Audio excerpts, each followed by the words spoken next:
Good day, I'm Sr Sureta from Zest Wellness. I run a private nursing practice conducting services to patients that may require assistance in slimming, health or wellness, and medical beauty, for example, acne, pigmentation and or scarring treatments, as well as anti-aging.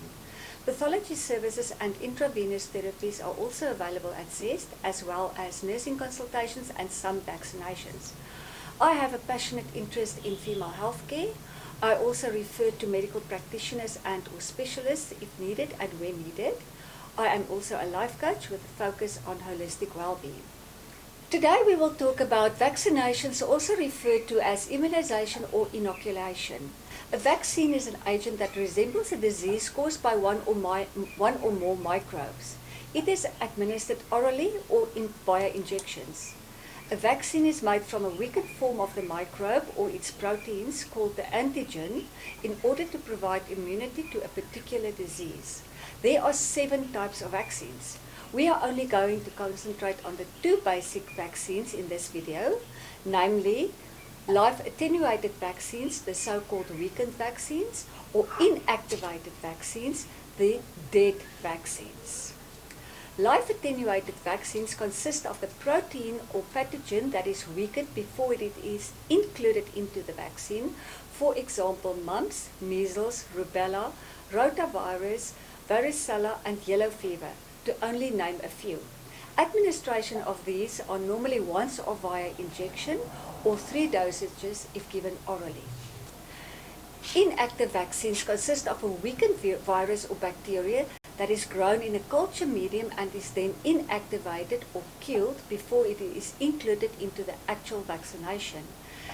Nothing in an inactivated vaccination is alive, and these vaccines normally require multiple doses in order for the body to build antibodies. For example, the hepatitis A and B vaccines, HPV or the human papillomavirus, meningococcal or pneumococcal vaccines, and then of course the annual influenza vaccine. Today we will focus on flu vaccines. Firstly, let's distinguish between the common cold and flu or influenza. A cold is an upper respiratory infection caused by any of more than 200 viruses, of which the most common is the rhinovirus. Adults may contract a cold 2 to 3 times a year, and children even more.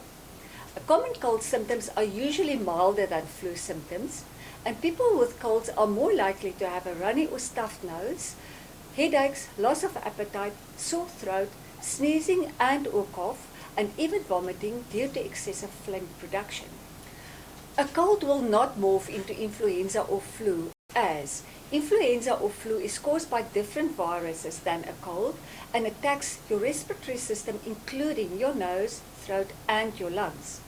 Other symptoms will include fever and chills, muscle pains and fatigue, and may become bacterial and develop into serious complications such as ear infections, pneumonia, bronchitis, asthma flare-ups, and even heart problems, which can result in hospitalization. Antibodies against flu viruses you've encountered in the past can't protect you from new viruses and influenza strains, as flu viruses change constantly from what you had before. New flu vaccines are released every year to keep up with these rapidly adapting flu viruses. When you get vaccinated, your immune system produces antibodies to protect you from the viruses included in the new vaccine. But antibody levels may decline over time, and therefore the reason to get a flu shot every year. New release data from Medicinet on 22 February 2020 is that more than 26 million people have been diagnosed with influenza during the US 2019 to 2020 flu season. At least 14,000 people have died due to flu and the complications of flu in this period so far. Contraindications for a flu vaccine. Most types of flu vaccines contain a small amount of egg protein.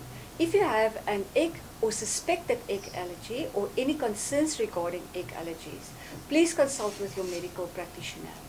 Normally, we do not vaccinate a person who has moderate symptoms of cold or flu. Rather wait till the symptoms have subsided, but it stays advisable to vaccinate against flu once you have recovered. Some other contraindications against a flu vaccine will be babies younger than 6 months, patients with known or suspected Guillain-Barré syndrome, and then again, if in doubt, consult with your medical practitioner. Who should receive a flu vaccine? All babies older than 6 months, toddlers, children, pregnant women, parents, health compromised patients, in consultation with your treating doctor, HIV positive patients, and the elderly, especially over 65 years, every year. Some flu vaccines are also now Halal Certified. The take-home message for today is a flu shot protects you and the others around you. Thank you.